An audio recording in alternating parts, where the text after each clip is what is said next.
दो बातें आप ही के जवाब से। पहली तो पर्ची और खर्ची को लेकर, और दूसरी 2 लाख नौकरियों को लेकर। क्योंकि हम लगातार देख रहे हैं फरीदाबाद से जो कांग्रेस के उम्मीदवार है, फरीदाबाद एनआईटी से जो उम्मीदवार है, अगर हम कुलदीप शर्मा की बात करते हैं, उनकी बात करते हैं, तो वो कहते हैं कि हम अपने हलके के लोगों को 2000 नौकरियां गारंटेड देंगे, आप हमें जिताकर भेज दो।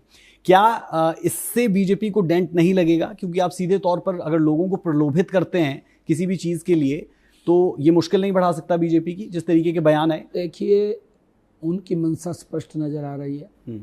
हरियाणा प्रदेश के लोग भी आज इस बात को समझ रहे हैं कि जिस 2014 से पहले नौकरी मिलती थी आधार पर, पर्ची और खर्ची के ऊपर नौकरी मिलती थी, लिस्टें बनती थी।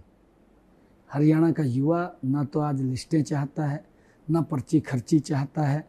कांग्रेस का सुपड़ा साफ करने वाला है। आप देखना 8 तारीख को जब रिजल्ट आएंगे, उनके माँ बाप जो बच्चे लगे हैं, किसी के दर पे नहीं जाना पड़ा, यहाँ तो चक्कर काटते रह जाएंगे।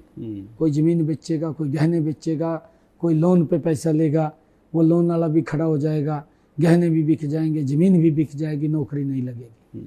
ये हालात कांग्रेस में है।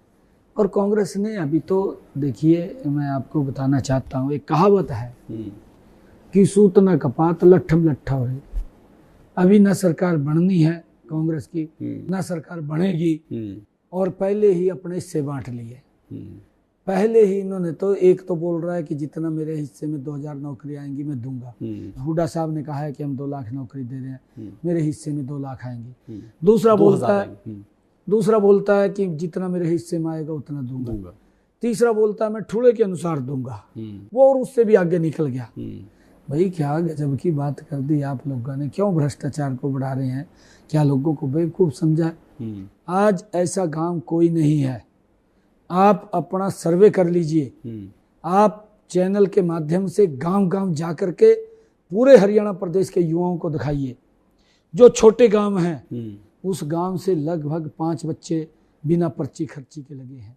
जो बड़े गांव हैं, उसमें 350-400 बच्चे बिना पर्ची खर्ची के लगे हैं। ये अंतर भारतीय जनता पार्टी के शासन में आया है कि एक गरीब परिवार का बच्चा भी, जो कांग्रेस के समय के अंदर नौकरी से दूर रहता था, आज उसके घर के अंदर डाकिया अपॉइंटमेंट लेटर लेकर के जाता है कि आप इस तारीख को जाकर के ज्वाइन करें। ये बदलाव भारतीय जनता पार्टी के शासन में आया है। और हमने कहा है कि हम बड़े फक्र के साथ, विश्वास के साथ मैं ये बात बोलता हूँ कि आने वाले समय के अंदर 2 लाख नौकरियां बिना पर्ची बिना खर्ची के हमारी सरकार देने का काम करेगी। अभी पिछले दिनों हमने, जब मेरे को जिम्मेवारी मिली थी, मैंने 50,000 बच्चों को अपॉइंटमेंट लेटर देने की बात कही थी। 15,000 को मैंने दिए हैं।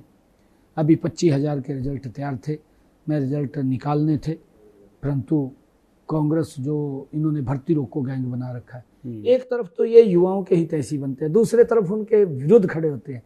हुड्डा साहब बोलते हैं कि एचकेआरएन के ये जो लगे हुए हैं, कहा ये ठीक नहीं है सिस्टम, इनको मैं बाहर करूंगा, खत्म करूंगा, बाहर करूंगा। अरे हुड्डा साहब, आप क्यों बाहर करेंगे?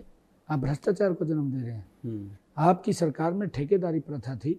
ठेकेदारी के कारण युवाओं को 2,000-3,000 रुपये मिलता था। नाम किसी का होता था, खाते में किसी के पैसे जाते थे। इस प्रकार का सिस्टम था। क्या वही लाना चाहते हैं?